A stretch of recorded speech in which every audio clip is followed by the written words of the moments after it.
आइए ऑपरेशन आहट के बारे में एक चर्चा करते हैं। यह आरपीएफ द्वारा चलाया गया एक अभियान है।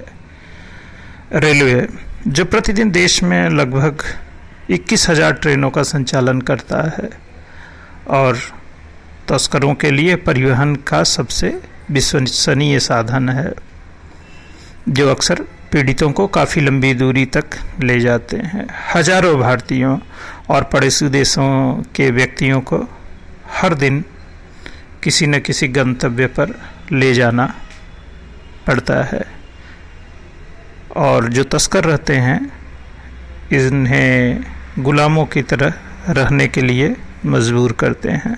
सामान्यतया इनकी तस्करी अवैध रूप से गोद लेने, अंग प्रत्यारोपण, सर्कस में काम करने, भीख मांगने और मनोरंजन उद्योग के लिए किया जाता है।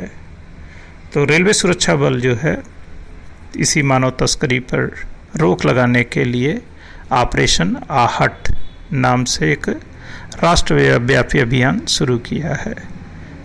ह्यूमन ट्रैफिकिंग मतलब मानव तस्करी जिसे हिंदी में कहा जाता है, इसी को रोकने की यह एक कोशिश है और आमतौर पर महिलाएं और बच्चे ही इस तरह की तस्करी के शिकार होते हैं।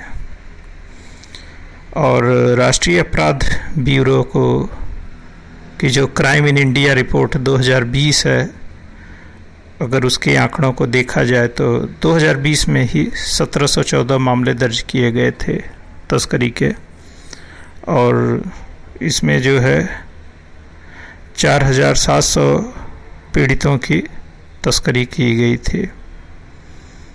मतलब जो दर्ज हुए थे और हुई थी तस्करी उसमें काफ़ी अंतर होता है। और इसमें 18 वर्ष से कम आयु के जो लोग थे वो 2,222 व्यक्ति थे। NCRB के अनुसार मानव तस्करी के इन मामलों में वेश्यावृत्ति के लिए यौन शोषण करना, जबरन श्रम करना और घरेलू दास रखना शामिल है। NCRB के आंकड़ों से यह भी प्रदर्शित हुआ है कि मानव तस्करी के मामलों में दोष सिद्धि की दर 10.6% थी। महाराष्ट्र और तेलंगाना में सर्वाधिक संख्या में इस तरह के मामले दर्ज हुए, जो लगभग 184 ही थे दोनों में। अब आइए मानव तस्करी से संबंधित जो संवैधानिक और विधायी प्राविधान हैं उनकी चर्चा करते हैं। तो हमारे संविधान के 23(1) अनुच्छेद में मानव तस्करी को पूरी तरह से प्रतिबंधित किया गया है।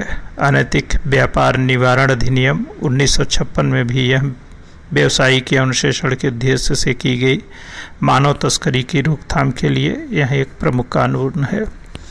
आपराधिक कानून संशोधन अधिनियम 2013, इस संशोधन के माध्यम से भारतीय दंड संहिता की धारा 370 को प्रतिस्थापित करके उसकी जगह 370 और 370(a) को शामिल किया गया है, जो मानव तस्करी के खतरे का मुकाबला करने के लिए व्यापक उपाय प्रदान करती है। आईपीसी की धारा 366(a) तथा धारा 372, धारा 366(a) के तहत अपहरण को प्रतिबंधित किया गया है, जबकि आईपीसी की धारा 372 नाबालिगों को वेश्यावृत्ति में बेचने पर रोक लगाती है। पॉक्सो एक्ट यौन अपराधों से बच्चों का संरक्षण अधिनियम 2012 बच्चों को यौन दुर्व्यापार और शोषण से बचाने के लिए विशेष कानून है। इसी तरह बंधुआ श्रम प्रणाली उन्मूलन अधिनियम 1976, बाल श्रम निषेध उन्मूलन अधिनियम 1986 तथा किशोर न्याय अधिनियम भारत में बंधुआ और जबरन श्रम को प्रतिबंधित करती है। तो इस तरह के प्रयास निरंतर सरकार और उसकी संस्थाएं करती रहती हैं। शुक्रिया।